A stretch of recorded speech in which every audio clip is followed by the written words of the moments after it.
இன்றைய சூழ்நிலையில எல்லாருமே துரித உணவுக்கு மாறிட்டோம். ஆனா, நம்ம முன்னோர்களோட பாரம்பரியமான உணவு வகையில கேப்பக்களி மிக முக்கிய பங்கு வகிச்சுச்சு. அத அந்த கேப்பக்களிய காலையில பழைய களியா இருக்கும் பொழுது, அதில தயிர ஊத்தி, சின்ன வெங்காயத்த நறுக்கி போட்டு, அழகா ஒரு காரத்தோட கூடிய ஒரு சட்னி செஞ்சு, அ அத சாப்பிடும்போது ரொம்ப சுவையாவும், உடம்புக்கு சத்துள்ளதாகவும் இருக்கும். இன்னைக்கு சுகர் பேஷண்ட் எல்லாமே மேக்ஸிமம் கேப்பக்களி எடுத்துக்க சொல்றாங்க. இன்னைக்கு எங்க வீட்ல தயார் பண்ண கேப்பக்களிய தான் இன்னைக்கு பழசா கரைச்சு குடிச்சு, எனர்ஜி ட்ரிங்க்ஸா மாத்திட்டுருக்கோம். நல்லாருக்கு. இது நல்ல ஒரு சுவையாவும், நல்ல ஒரு டேஸ்ட்டாவும் இருக்கு.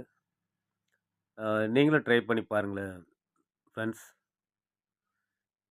நன்றி.